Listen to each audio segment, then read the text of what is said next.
Cual desconocemos cómo va a jugar, qué jugadores va a traer.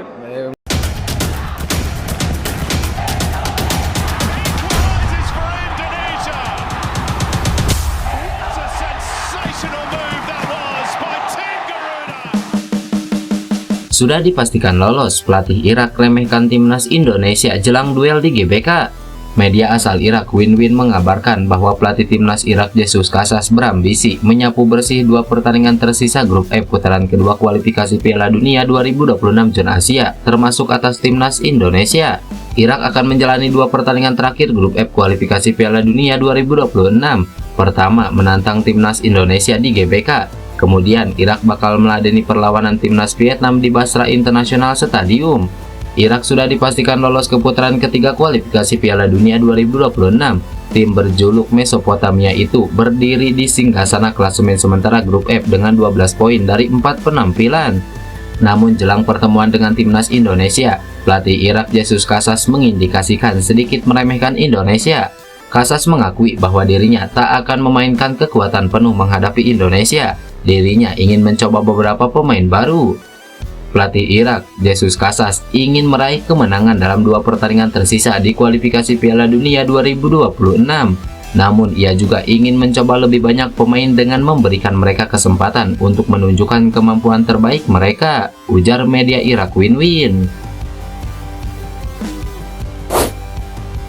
Gelandang timnas Indonesia Tom Haye ingin bermain di luar Belanda untuk musim depan, Como atau Inter Milan. Gelandang timnas Indonesia Tom Haye belak-belakan ingin bermain di luar Belanda untuk musim depan. Pengabdian 2,5 tahun Tom Haye untuk SC Heerenveen segera berakhir seiring dengan kontraknya yang akan habis pada 30 Juni 2024. Tom Haye juga sudah mengucapkan perpisahan dengan supporter SC Heerenveen ketika takluk 1-3 dari PTC dalam pekan ke-33 Eredivisie. Bersama SC Heerenveen di berbagai kejuaraan musim ini, Tom Haye bermain 33 kali dengan 31 kali diantaranya sebagai starter dan mencetak 4 gol plus 4 assist. Total sejak bergabung dengan SC Heerenveen dari NAC Breda pada Januari 2022, Tom Haye mencatatkan 85 penampilan untuk SC Heerenveen dan merangkum 7 gol serta 12 assist. Pada bursa transfer musim dingin 2024, Tom Haye hampir saja pindah ke klub Serie B yang baru saja promosi ke Serie A musim depan, Como 1907. Namun negosiasi kedua klub tidak menemui titik terang. Selanjutnya, Tom Haye juga sempat dikabarkan akan merapat ke Inter Milan beberapa waktu lalu. Namun hasilnya sama saja tidak menemui titik terang. Saya berambisi untuk bermain di luar negeri, ujar Tom Haye di momen perpisahan dengan SC Heerenveen. Kepindahan Tom Haye ke Como pada bursa transfer musim panas 2024 mungkin dapat terwujud. Selain ketertarikan kedua belah pihak pada musim lalu, koneksi Indonesia juga mendukung. Como adalah klub yang dimiliki oleh Jarum Group pimpinan Michael Hartono dan Robert Budi Hartono. Tim berjuluk Ilariani itu dipimpin Mirwan Suwarso, bos Mola TV sekaligus penggagas Garuda Select. Sementara itu Inter Milan, jika ada ketertarikan pada Tom Haye maka jalan akan lebih mudah. Jalan Tom Haye itu tak lain adalah Erick Thohir. Sebagaimana diketahui bahwa Erick Thohir adalah mantan presiden Inter Milan. Ia juga memiliki relasi kuat dengan sejumlah legenda klub. Sebelum kedatangan Tom Haye ke Indonesia, Erick Thohir beberapa kali mengundang ex-pemain Inter Milan, diantaranya Marco Materazzi. Erick Thohir juga kedapatan mendapatkan ucapan selamat dari pemain-pemain top seperti Wesley Sneijder hingga mantan kapten Inter Milan Zanetti. Maka langkah Tom Haye untuk pindah ke Serie A Italia bisa saja berjalan mulus jika Inter Milan benar-benar ingin mendapatkannya. Namun ada yang berpendapat Tom Haye bakal kesulitan di Inter Milan karena sulit mendapatkan menit bermain. Di Inter Milan, Tom Haye harus bersaing dengan gelandang Hakan Calhanoglu yang jadi pemain kunci. Sepanjang karirnya, Tom Haye hanya pernah sekali abroad. Ketika itu, ia memperkuat Lecce di Serie B pada 2018. Cuma bertahan setahun, ia pulang ke Belanda untuk merapat ke ADO Den Haag. Lantas, menurut kalian, klub mana yang mungkin cocok untuk Tom Haye? Coba tulis pendapat kalian di kolom komentar.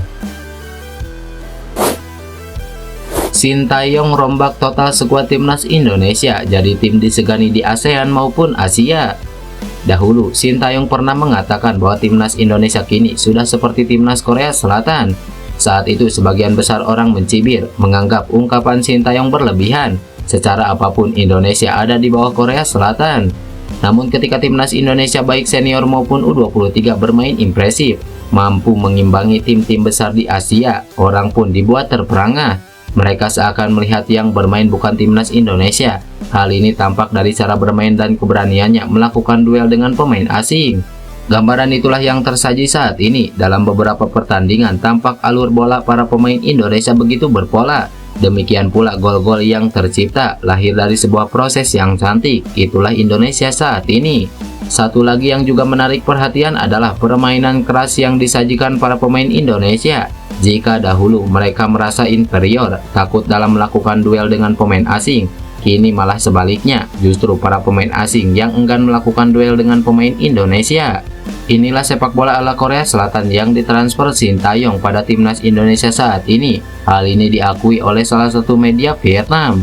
Puncak dari sepak bola ala Korea timnas Indonesia tersaji saat menghadapi Korea Selatan di babak perempat final Piala Asia U23. Para pemain Korea justru dibuat pontang-panting oleh para pemain timnas Indonesia.